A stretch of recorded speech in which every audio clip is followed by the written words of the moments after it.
Welcome to the Attention Deficit Disorder Expert Podcast Series by Attitude Magazine.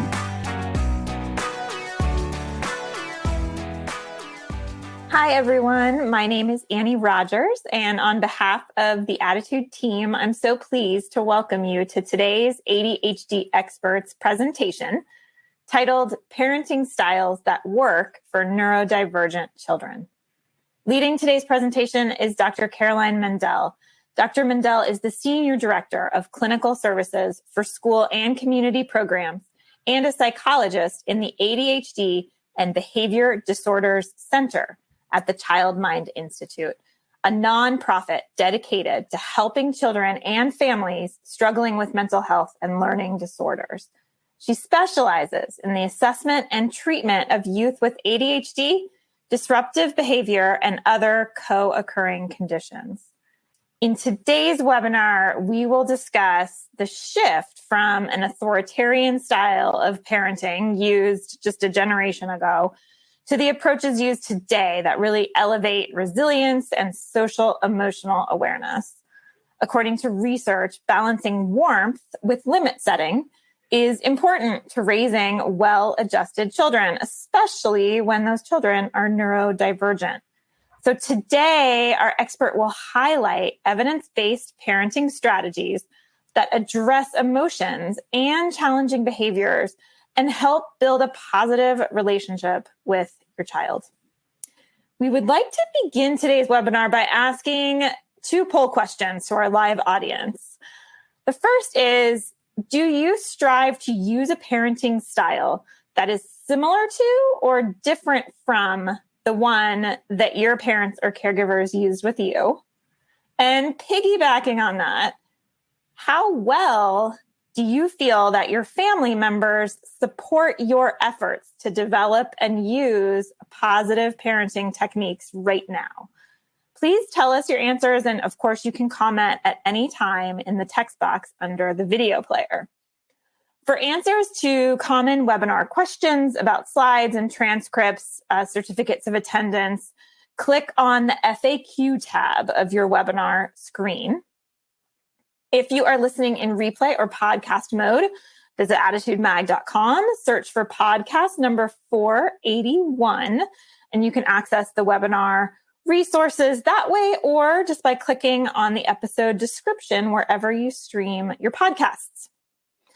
If you support the work we're doing here at Attitude to strengthen the ADHD community, we encourage you to visit attitudemag.com/subscribe and sign up for Attitude Magazine. If you do it now, we are running a special 2-for-1 offer for the holiday season, so you can get a subscription for yourself and for someone else who could benefit from greater ADHD understanding. And last, the sponsor of this webinar today is Play Attention.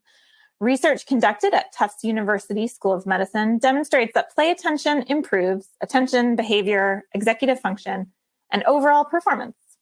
Harnessing cutting-edge NASA-inspired technology, Play Attention offers a customized program for improving executive function and self-regulation. Through our digital trainer, you can control personalized cognitive exercises using just your mind. Additionally, your program comes complete with a dedicated personal executive function coach who will tailor your plan as you progress. Both home and professional programs are available. Contact Play Attention at 828-676-2240 or click the link on your screen to schedule a free one-on-one consultation. You can also visit www.playattention.com to learn more. Attitude thanks our sponsors for supporting our webinars. Sponsorship has no influence on speaker selection or webinar content. Okay, without any further ado, thank you so much, Dr. Caroline Mendel, for joining us and for leading this really critical discussion about positive parenting. Thank you so much for having me and for that introduction. As was mentioned, I work with the Child Mind Institute. We are a nonprofit dedicated to transforming the lives of children and families struggling with mental health and learning disorders. And we do that in 3 ways: through research, clinical care in the New York office where I am and in San Mateo, California, as well as through public education through talks like these and our website, childmind.org, as well as many other resources that we make freely available. In terms of today's talk, I'm going to talk briefly about the evolution of parenting practices. Thank you to those filling out the survey. I can see that there is certainly more difference than similarity in how you're parenting than how you were parented. So we'll talk about where some of those changes have occurred. And I'll touch a bit on considering strengths when understanding neurodivergence and how neurodivergence fits into the evolution of parenting practices. And then the majority of our time will be focused on strategies for parenting neurodivergent youth, because I know that that's really what you came here to hear about today. So in terms of the arc of parenting over time, the focus was historically on raising obedient and productive members of society, to a shift on focusing on raising happy, well-adjusted, resilient kids. And you can see here that this change really occurred only over the course of a century. And I think that this is part of why there can be some strain or points of difference in how parenting has shifted, even from one generation to the next.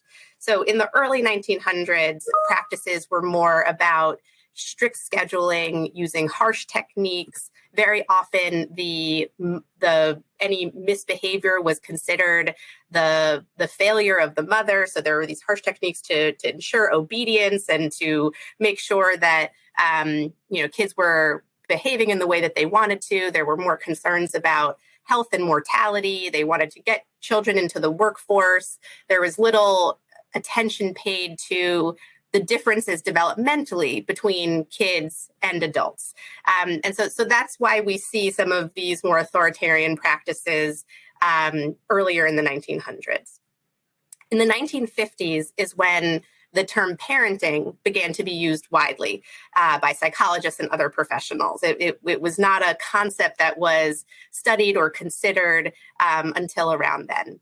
And in the late 1900s is when we started to see more of the awareness of the importance of a child's emotional and cognitive development, of their needs being different than those of adults, of wanting to pay more attention to building resilience, focusing on empathy, having them understand their emotional experience and the emotional experience of others, and seeing the importance of things like play, understanding that some of those harsh techniques were actually causing distress and should, maybe be shifted a bit.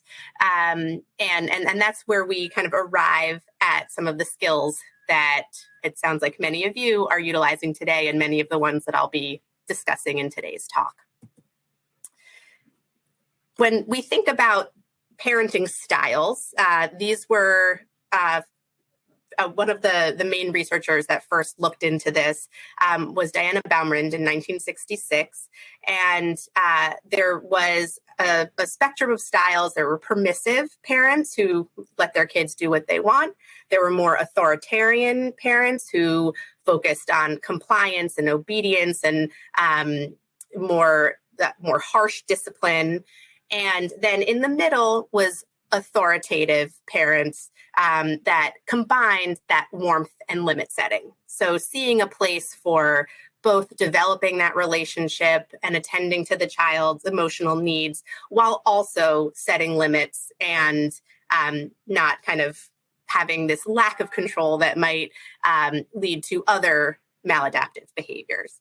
And research shows that this authoritative parenting or this mix of that parental warmth and a bit of the control is something that is positive for a child's overall emotional development. When parents are either too permissive or when they're psychologically controlling or focusing too much on behavioral control, when they swing too much in that other direction, that's when we see impact on things like symptoms of anxiety, depression, and other maladaptive behavior. So we want to see this combination of warmth and limit setting. And I'll be going into this more specifically when I talk about the different strategies.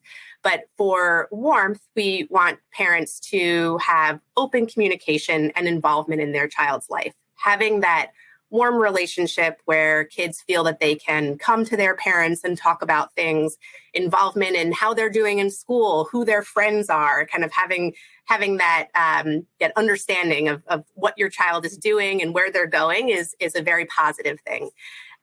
Being able to focus on empathy, understanding their emotional experience, validating their emotional experience, and accepting them for who they are and what they're interested in. These are really positive and protective factors for their mental health. Other strategies that I'll go into are things like one-on-one child-led time, being able to have that time with your child to form that relationship, and then providing frequent praise for the positive behaviors that we want to see. This is combined with limit setting, where we provide consistent routines for our children. We set clear rules and expectations. We monitor their whereabouts, whether it's in the digital world or the real world, and we provide consistent consequences. So again, this balance of warmth and limit setting, this authoritative style has generally found to be the right mix of different strategies to use with your child. Layered into this, I want to think also about some of the changes in how we think about neurodivergence. So neurodivergence has historically been seen as a person not fitting in with society with a pure focus on remediating deficits. And now neurodivergence is seen as an opportunity to embrace diversity, to see that the community or the family that you're a part of is richer because people can bring different skills and abilities to the table. And there's been greater focus on individual differences and leveraging strengths that a child may have. And then I do want to put the caveat here while still building skills and providing appropriate supports, because of course our children do need to thrive in certain settings that expect particular behaviors or require certain things of them. And so having that those supports and skill building in place is needed, but it's now balanced with understanding that each person is an individual. We'll individualize the treatment plan and try to leverage some of those strengths that they have and help them understand how their brain works and what it means to be neurodivergent for them. Some societal shifts that have promoted those changes in terms of how we see neurodivergence. The first is science. It has helped us, it has enhanced our understanding of these as brain-based conditions, not as characterological or as the fault of parenting. And we also see that there are individual differences both within a person. So someone can be incredibly bright while also having difficulties with, let's say, a language-based learning disorder, for example. And there's also differences even within a particular category of people. Each child with ADHD is different. Each child with autism is different. And so we know that we want to be thinking about some of those individual differences when we are employing our parenting strategies or putting together our treatment plan. There's been greater advocacy from organizations and public figures that has helped to reduce stigma. People are much more willing to talk about the fact that they are neurodivergent and that they can seek help for that. And we also see some of the ways in which some of these characteristics have been a great strength. So we see, for example, entrepreneurs with ADHD in the media who have been able to utilize some of their traits like risk-taking and problem-solving and having high energy to help them be successful. We have technological advances that have minimized the impact of these on day-to-day functioning. So, for example, things like text-to-speech software or autocorrect and other things like that have helped with some of these day-to-day tasks. And kids are more connected via the internet and social media, so neurodivergent individuals have been able to find community.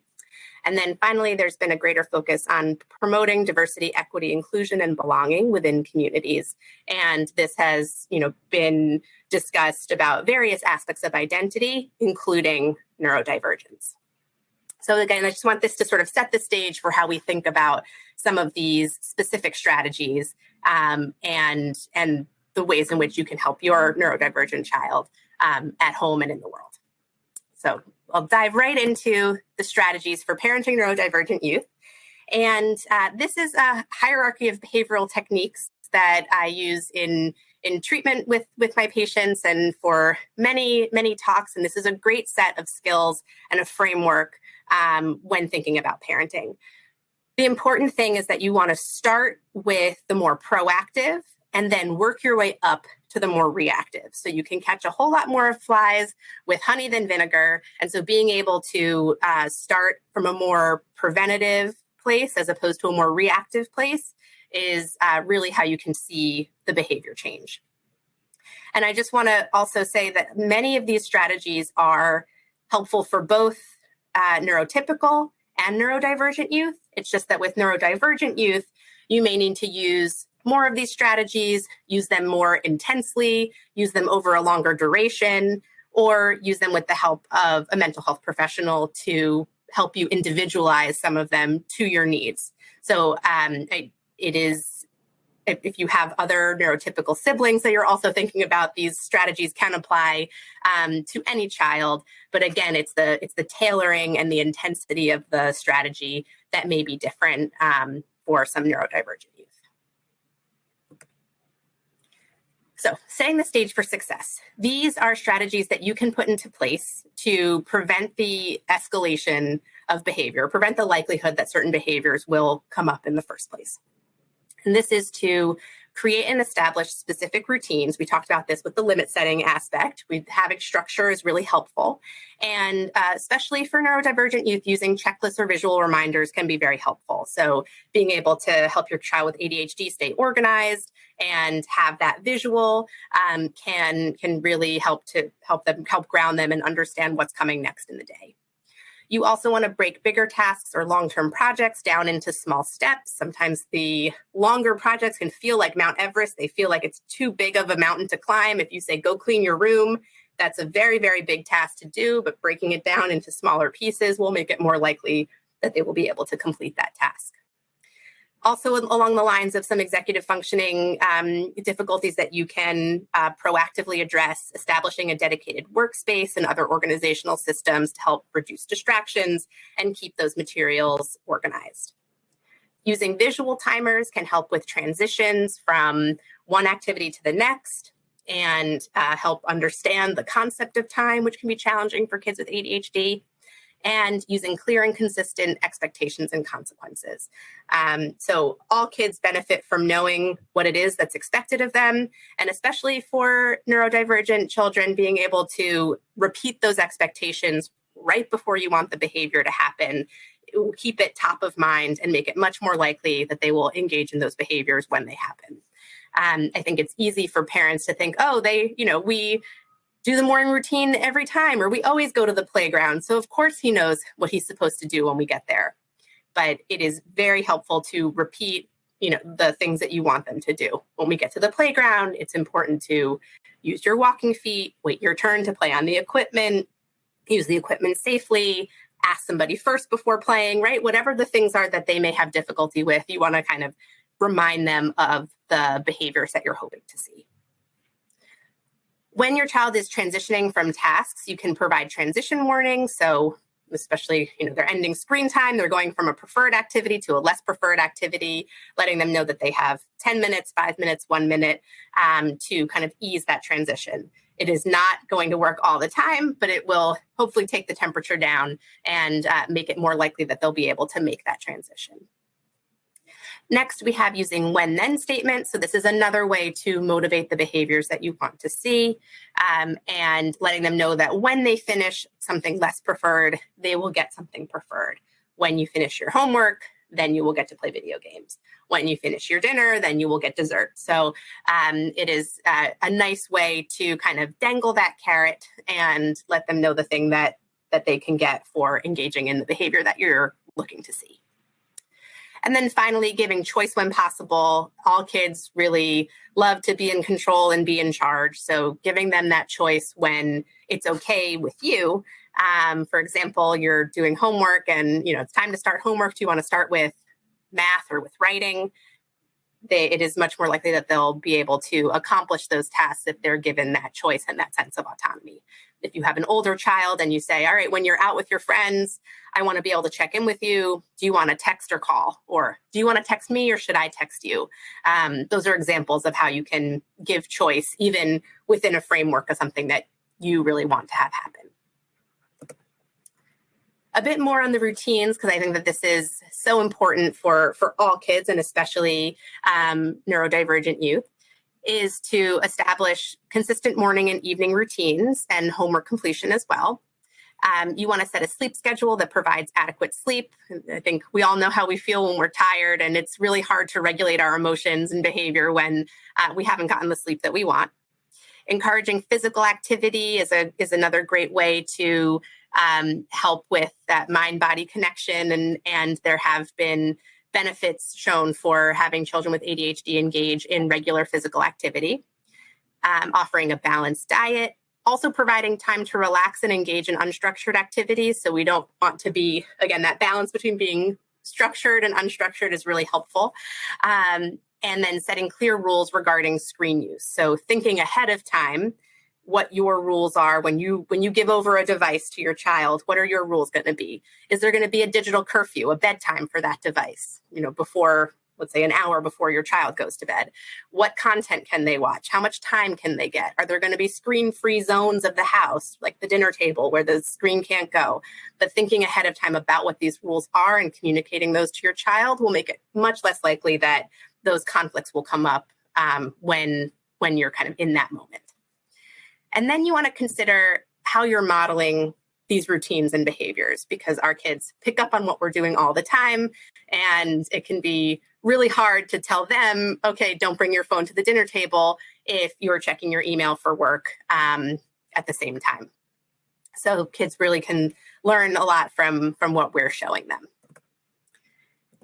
And here I just have a few visual examples of what a routine might look like. So the one on the left is a morning routine. You can see that there are time limits for each one. So this might be paired with a visual timer.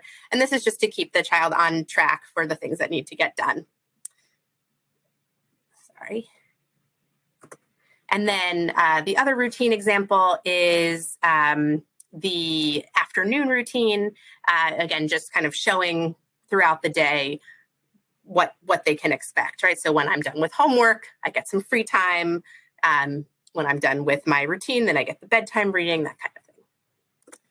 Here's an example of a homework checklist that can help with the various behaviors that may get in the way of optimally completing your homework. So bringing home the correct materials, reading and following the directions closely, checking over your work and putting it back in your bag. And these can be edited to fit the needs for your child. So if there are certain materials management or other executive functioning difficulties that they're having, you would want to focus the checklist on those things. And then the last thing to cover in this idea of setting the stage for success are some strategies related to building social emotional awareness and resilience. Again, this is like really where a major aspect of the shift in how we think about parenting and what our roles are as parents. And I will say that a lot of this is helpful both for your child and for you, because you're in an interaction with your child, and a lot of the behaviors that your child is engaging in can be really frustrating, and they can fan the flames, your reaction, and if you're understandably getting frustrated in a particular situation. So I think these are just as much to help you in those moments as they are to help your child with their emotion regulation. But the kind of basics in terms of how you can be your child's emotional coach are thinking about ways that you can build your child's emotional vocabulary and awareness by helping them label feelings in themselves and others. So we sometimes need help knowing what vocabulary to use or what a particular feeling feels like, right? When I'm nervous, I get butterflies in my stomach, or my palms get sweaty, or I notice that my heart's racing, or I'm having trouble breathing. Or when I'm feeling angry, my fists curl up and I start to feel hot. So having kids being able to recognize what those physiological sensations are, what's the name of this feeling, how is that person feeling based on what their facial expression is. These are not things that we necessarily just know, right? I think having other adults to help you with labeling those feelings and those sensations can be a really important foundation to building their overall emotional awareness. Next, you want to validate your child's feelings, thoughts, and or actions, kind of depending on the situation. And the reason that we want to focus on validation is because this is a way to communicate that their thoughts, feelings, or behaviors make sense in a particular situation. It does not mean that you agree with their reaction, but just that you understand that a part of their reaction makes sense. So you may not necessarily think that it was appropriate for your child to have a tantrum about something, but maybe their feeling of being disappointed that they couldn't have screen time is understandable, right? I know how much you love screen time. I get that you're feeling disappointed right now. Or, if you have a teenager and they really want to go out with friends and they say, oh, it's so unfair, everyone else gets to go out. Doesn't mean that you're necessarily going to change your rules. You're still allowed to say, I don't want you going out right now. But you can say, I know how important your friends are to you. I know that so-and-so is able to go out. I hear that that's really unfair. I get why you're upset with me right now. So being able to validate those feelings or thoughts can take the temperature down, helps to build that connection, and can help your child feel understood and accepted for what they're bringing to the table. Oftentimes, as parents, we try to jump to problem solving. We hear them say something like, I'm nervous about my math test. Like, I don't think I'm ready. And we're like, oh, don't worry. You're going to be great. It's our desire to make them feel better, to just try to solve, or like, oh, do you want to go ask the math teacher for help? Right. So we go right to problem solving, or, telling our child that they're going to be great and okay. But instead, that can sometimes make someone feel like the way that they're feeling isn't okay. And so we want to instead validate, and before we go to that problem solving. So to say, I know how important getting good grades is to you. I hear that you're nervous, can really, again, help them feel understood. The next is to teach and model use of adaptive coping skills. And again, this is both you teaching it to them and modeling it for them for their sake and for yours. And these might be skills such as distress tolerance skills, being able to, take a deep breath or squeeze and release your muscles, or count to 10, maybe take a break from a situation, so that way you can get through the situation without making it worse. Then we have effective communication strategies, things like using I feel statements rather than blaming another person, talking to someone at a calm time. You can do this with your child, or you can show your child how you do this with other people. Engaging in problem solving with a person, being willing to come up with different solutions, compromising with them, trying another solution if it doesn't work, and engaging in self-care. So showing them that sometimes you do give time to yourself and take time to do the things that fill your cup. These are all ways that you can show your child how they can attend to their emotional well-being as well. Next, we have providing appropriate scaffolding. So I mentioned before that we now know that kids are different beings than adults, that they have different developmental needs. And we don't need to just kind of expect the same things of them that we do of adults and kind of push them to independence. And at the same time, we also don't want to do everything for them and make it so that they can't learn how to do things on their own. And here we want to provide the right amount of scaffolding. So what is that little bit of support that they need to kind of get to the next level and do the next skill to help them move on their way toward independence? And here you can attend to individual differences and some of those strengths that I was talking about before. So if your child has, let's say, fine motor weaknesses, maybe when you're assigning chores in the house, you'd tell them to carry the grocery bags in from the car because that's more gross motor. If your child has difficulties with attention, maybe you would, break those tasks down into smaller steps like I was mentioning, or have them, let's say, take the garbage out instead of cleaning up a room that might have lots of different steps and pieces. So again, thinking about ways that you can still expect certain tasks get done around the house, or that they have certain responsibilities, but attending to some of those individualized needs. All right, so in our hierarchy, so that the setting the stage for success, there are, as you can see, lots of things that you can do to set up your home and to try to prevent the escalation of certain behaviors. It was definitely a wide range of different strategies that you can use. Next, we have positive attending and active ignoring. So when you see the behaviors that you want to see, we want to attend to these, because your attention is like sunshine and fertilizer. And we want that sunshine and fertilizer to go to the flowers, those positive behaviors, so that those grow and overtake the garden, as opposed to the weeds.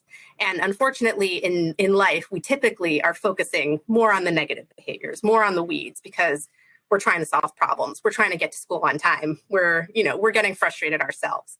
And our attention will naturally, we show our annoyance, or we're trying to get the thing done. Our attention is naturally going to these negative behaviors. But instead, we want to be ignoring negative behavior, as long as it's not dangerous or destructive, so that negative behavior reduces. We don't want to give it that sunshine and fertilizer. And then instead, we want to pay more attention to the positive behavior, so that those behaviors strengthen. And especially for kids with ADHD, this is really important, because they love that input. They're looking for that high intensity and that immediate feedback. And so through your attention or praise, this is a way that you can give them that feedback that they're looking for, so that they won't try to seek it in some other less constructive ways. When you're providing praise for the behaviors that you want to see, you want to be specific. So we don't just want to say good job or well done. We want to really highlight the behavior that they engaged in. So here, the example is, great job sticking with that challenging problem. So if that's a situation that could be really frustrating for that child, they might want to give up or crumple the paper. But if they are able to do it, you want to be able to praise that. You want to be sincere in your praise. You can combine it with a nonverbal reinforcer, like a high five or a pat on the back. You want to do it right when the behavior happens. So you're giving that feedback right when it needs to happen.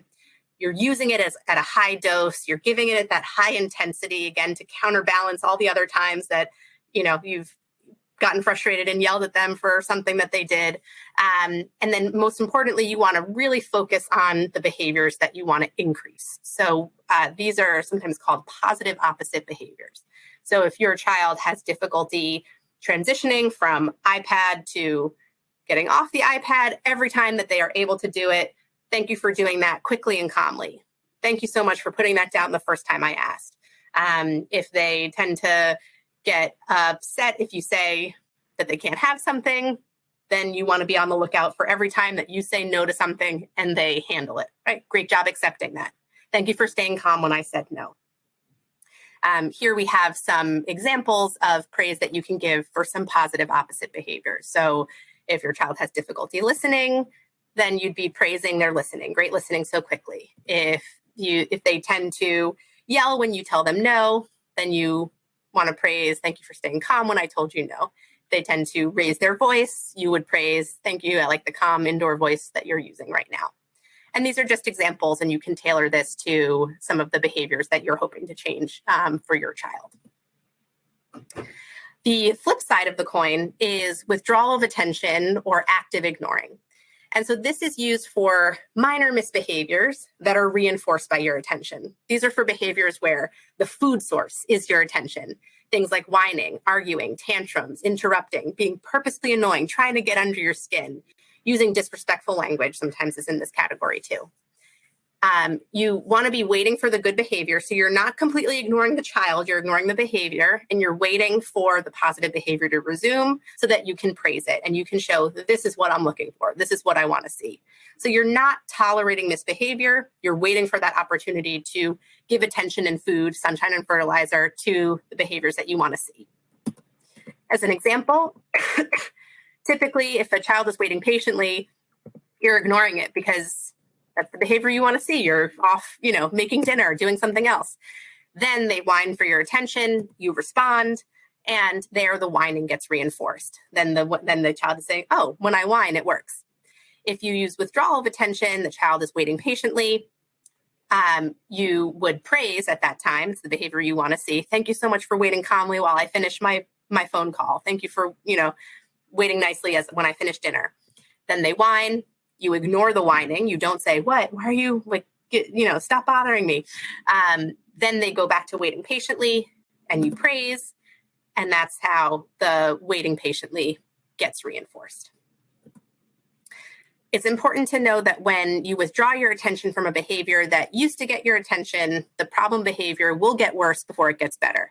So you do have to be prepared for that escalation in the whining or the tantrums or the calling out, because they're going to say, hey, you used to respond when I would whine for your attention. You used to say what? And now you're not doing it. And so they may escalate their behavior before actually responding to this technique. So if you are a caregiver with another individual, you have to really be on the same page about that you're using active ignoring for a particular behavior. All right, the next rung in the ladder here is giving good directions. And this is a way to deliver instructions that will be more likely that your child will be able to hear them. Again, it's not going to be a cure for noncompliance, but when we give directions in this way, it is more likely that your child will comply. The first is to be direct. So you're telling them what to do rather than asking. So you're not saying, can you sit down? You're saying, please sit down. You're being positive, what to do rather than what not to do. So instead of saying, stop running, please walk. Or instead of asking rhetorical questions, why would you do that to your sister, right? What do you want them to do? Please go sit on the other side, right? It looks like you guys need a break. Please sit over there. So you're telling them exactly what you want them to do. You want to give one direction at a time, especially for kids with ADHD. They can have trouble holding multiple directions in their mind at once. So giving one at a time helps them to hear the command and be able to follow through. And you want these to be specific. So telling them exactly, what to do, again, breaking down those smaller tasks into those larger tasks into smaller steps. And of course, developmentally appropriate. So we wouldn't tell our kids to reach up high if they can't reach a particular shelf. We wouldn't want to give commands around answering a particular question for schoolwork because that might be more challenging for them. Maybe they aren't ready to answer that question yet, but saying something like, it's time for homework, please take out your book, is different than, answer question number 13. When you deliver these instructions, you want to state them calmly and respectfully. So again, you're modeling good manners for your child. You want to be close to them when giving a direction to make sure that they really have heard you. You want to give the direction right before you want the behavior to occur. You want to give opportunity to comply. So waiting a good 5 seconds, a good 5 Mississippi seconds before you give the command again. Otherwise, it starts to be too repetitive.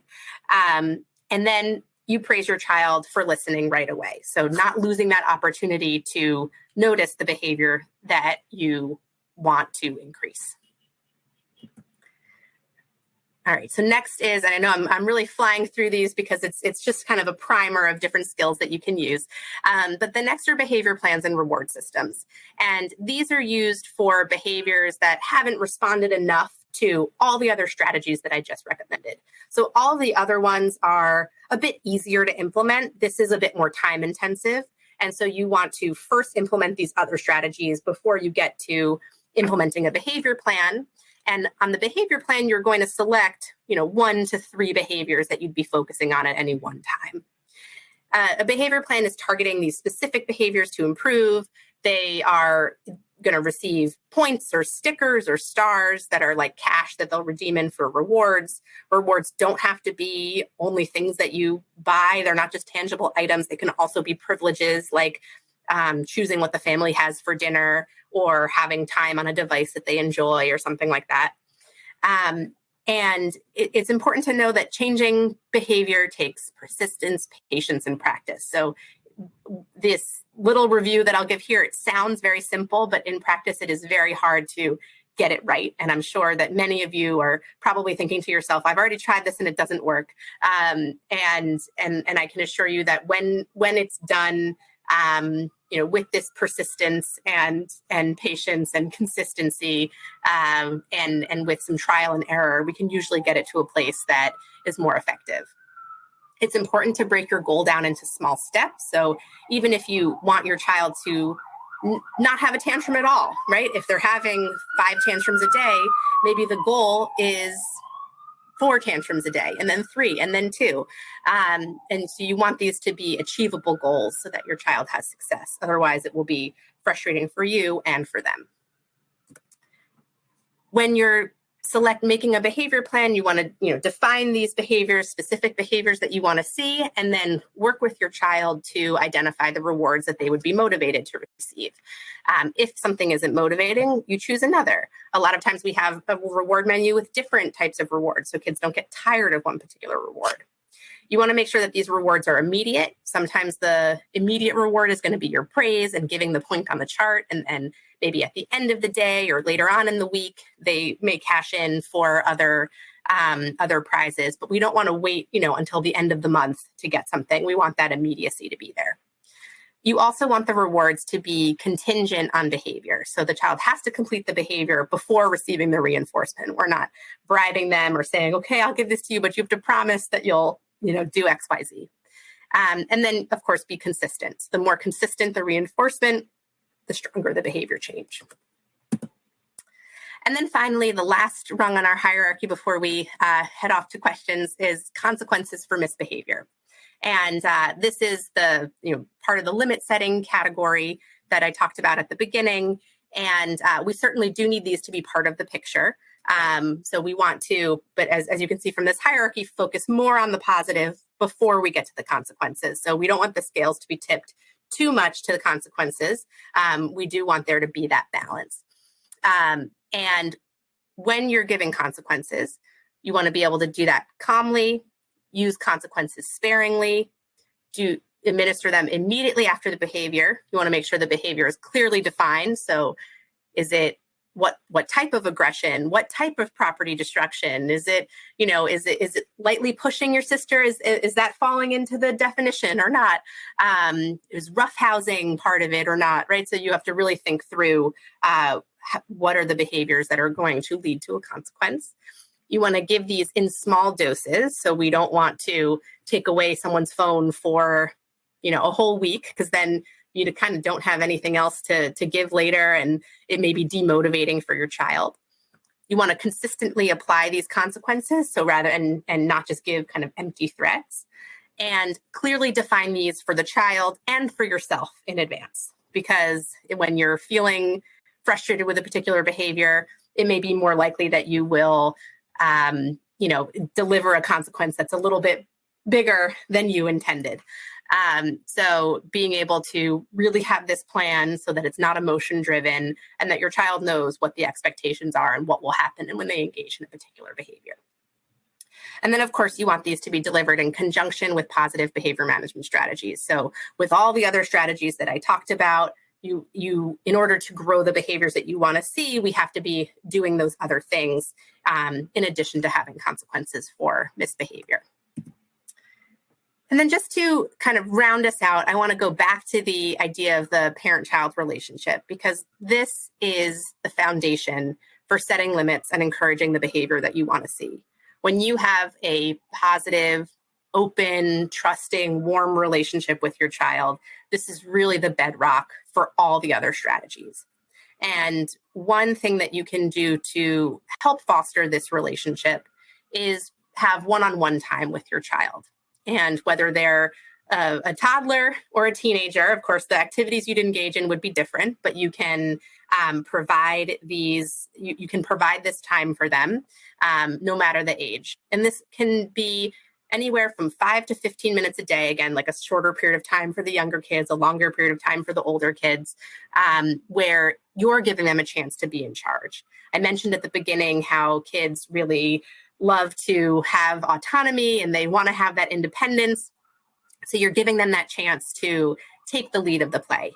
This is a chance for them to just get a lot of positive feedback from you, for you to explore their interests, for them to really feel seen and heard by you. You're using the praise that I talked about. You're actively listening and reflecting back what you hear. Maybe you're using validation that I mentioned before. You're avoiding directing, correcting, or criticizing their behavior, even if let's say they're, playing, if they're older and they're playing FIFA and you don't particularly care for that game. It doesn't matter, right? If this is something that they enjoy, then, we're not going to comment on that behavior or that activity choice. You do want to ignore minor misbehavior, some of those attention-seeking behaviors that might be trying to pull you in. And then you would end the interaction for any aggressive behavior or any destruction of property and ensure that you're putting a stop to that behavior. We wouldn't ignore those behaviors. But overall, again, this is a time that's generally very positive, and a time to build that relationship or rebuild that relationship, because a lot of times, parents come and they're quite frustrated with how things are going at home, and this can be a nice opportunity to try to bridge that gap with your child. The strategies that I talked about in this presentation are drawn from evidence-based behavioral parent training interventions. And if you'd like to read more, I've included the accompanying caregiver resources. These are all books that are designed for caregivers if you'd like to read more about these types of strategies. And the Child Mind Institute has a webinar that is a longer webinar called the Behavioral and Emotional Skills Training that you're welcome to take a look at childmind.org/best. Thank you very much. Amazing. Thank you so much, Dr. Mendel. I feel like you gave us a 6-week course in 44 minutes. So we have a lot of great questions. Before I launch into them, I would just want to quickly thank Play Attention once more for sponsoring today's webinar. And I want to kick off with our poll question results. I found it really interesting that 72% of you said that the parenting style that you're aiming to use is very or somewhat different than the one you actually grew up with. Only 3% of people said that it was very similar or identical. That is not necessarily bad news, but I just want a little bit of a gut check for everyone to realize and to fortify that this is really hard.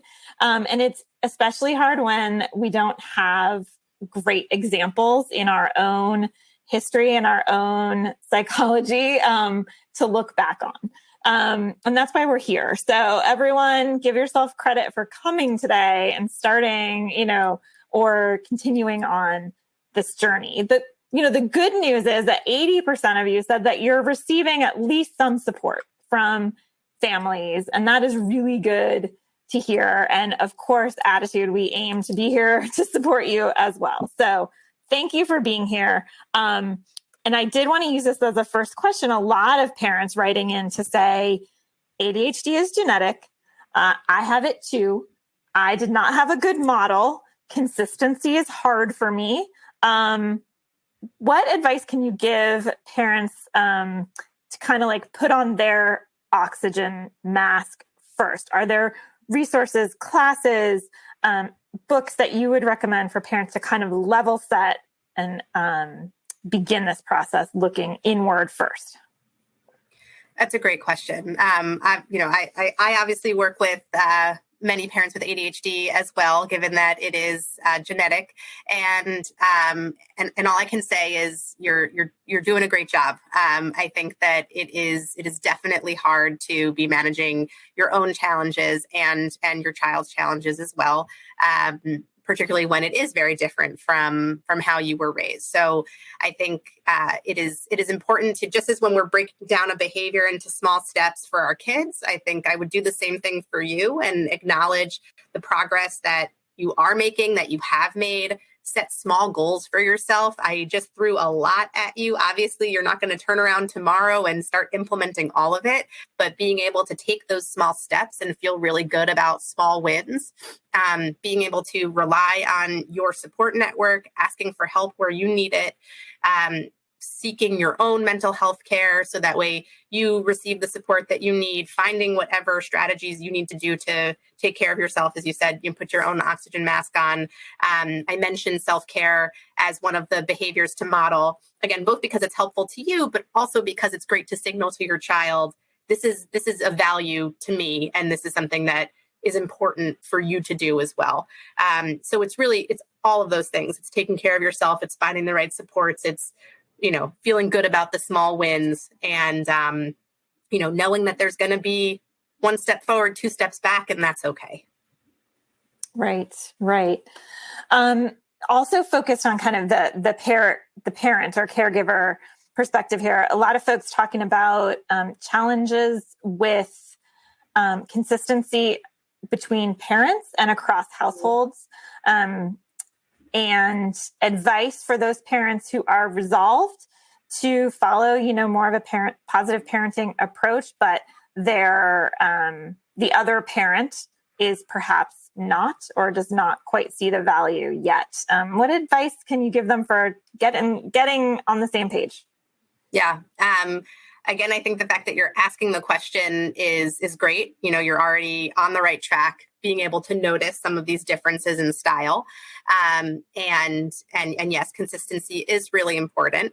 I would try to find ways to, again, with the idea of small incremental change, try to find ways to highlight some small ways that other parent may be changing, or if they notice a particular behavior and they say, oh, our son did really well with XYZ, then you can connect it to, oh yeah, I tried this out. And that's what helped him, do well with this particular behavior. And sort of highlighting some of those successes or small ways in which that parent may be engaging in the behaviors you want to see. You can use the same strategies of focusing and giving your attention to the behaviors that you want to grow with the other parent as a way to try to have those be the things that sort of overtake the garden. Sometimes psychoeducation can be helpful, right? You can say, oh, I heard in this talk that these are the types of strategies, right? But sometimes people are not ready to hear it. So you have to kind of meet them where they are and see if you're able to, again, take some of those small ways in which they're doing the right thing and then let it flourish from there. Okay. And would a similar approach work, do you think, with a teacher who falls more on the authoritarian side of the scale? For parents in terms of praising their behavior. Yeah. Well, yeah.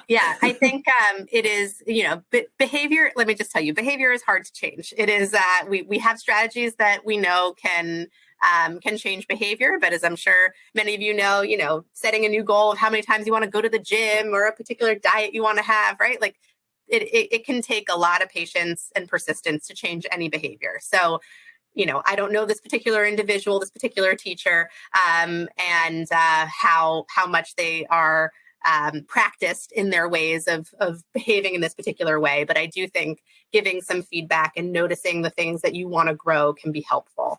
And then also sharing some things that work for you at home to say, look, I know that things can be really challenging with this student. Here are some things that I found have worked at home.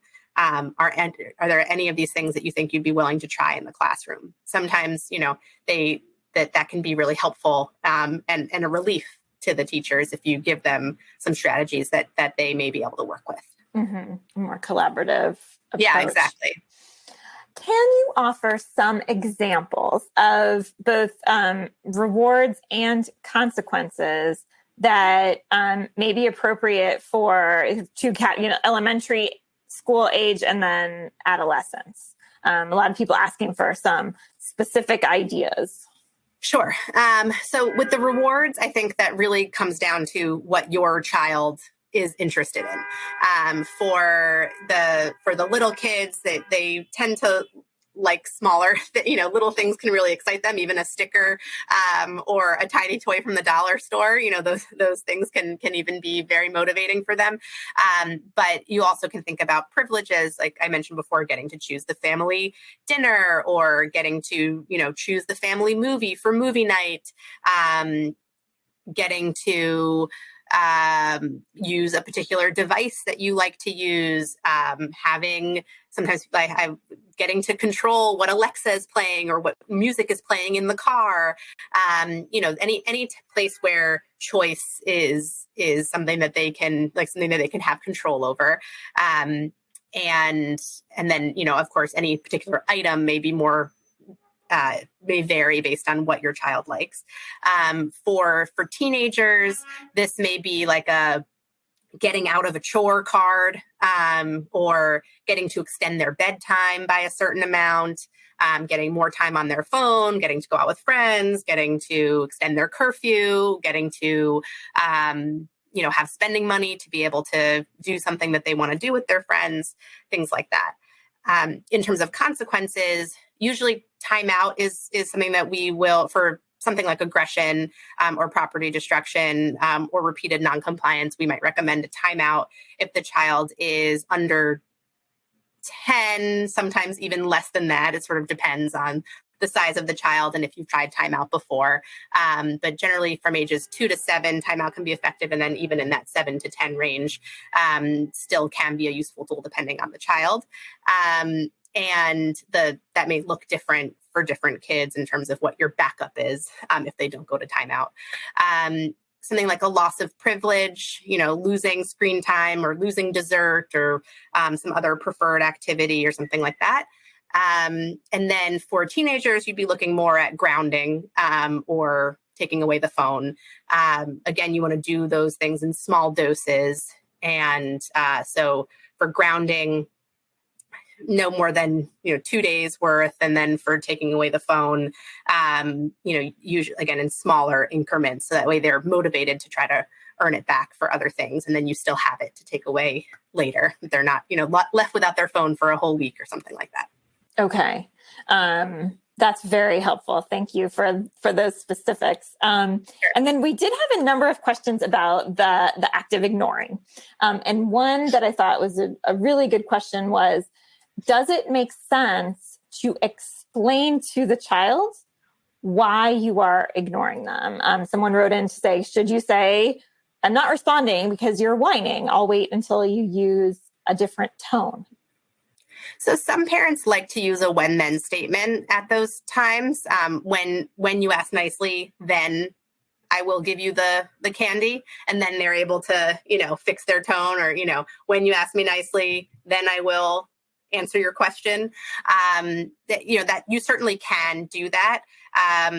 It can be effective either way. I think it's just, you have to be mindful when you're active ignoring of your whole stance, right? And if you're going to say it in kind of an annoyed way or show any annoyed look on your face, you're not actually active ignoring, right? So you really want to make sure that you're not feeding that behavior with any aspect of your attention.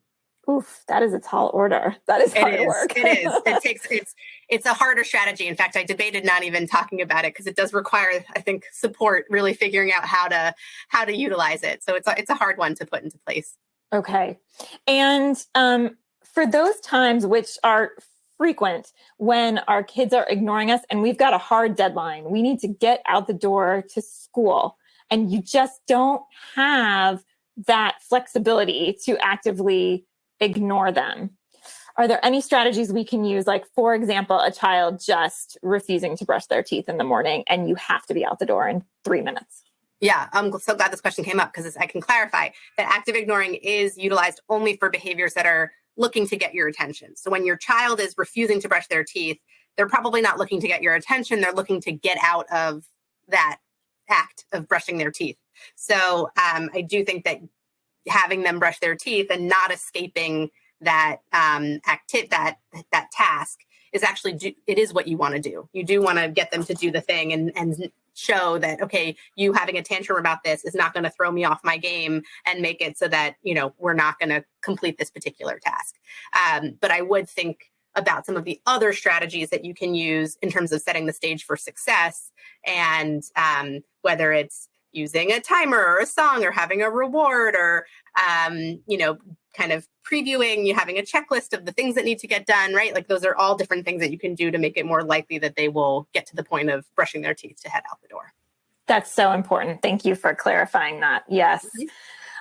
So unfortunately, we are at time. Dr. Mendel, thank you so much. My notebook is full, and I just wanted to confirm for everyone listening today, this video will be available for replay and for sharing, and the slides will be available to you. So if you felt like it was a lot of information, you are right, and you will be able to refer back to this resource. We also hope that you will join us for more Attitude webinars next week. If you want to know about that and other Attitude webinars and research updates and articles, just sign up at attitudemag.com/newsletters. If you are listening in replay or podcast mode, visit attitudemag.com, search for podcast number 481, and you can access the webinar resources that way, or just by clicking on the episode description wherever you stream your podcasts.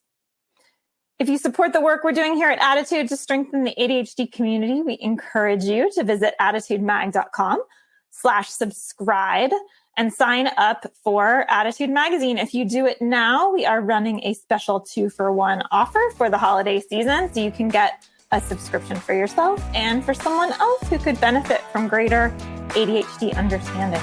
For now, Dr. Mendel, thank you so much again, and thank you to everyone who joined us today. We will see you again soon.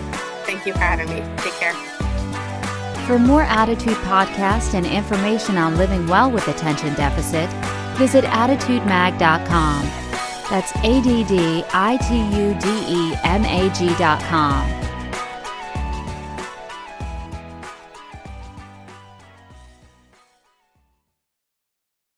Whether you're looking to build a website for your business, your hobby, your podcast, or just for fun, Pair Networks is your go-to web hosting partner. Not only do we have the lowest domain price in the industry, starting at just $11, we've got hundreds of stunning website templates to help you stand out from the crowd. You're not a techie? Not a problem. With our easy DIY site builders, you can launch your impressive website without any technical know-how. And when it comes to security and updates, don't worry, we've got you covered. Our 24/7 US-based customer support is the best in the industry. Check out pair.com today to learn more. PAIR.com.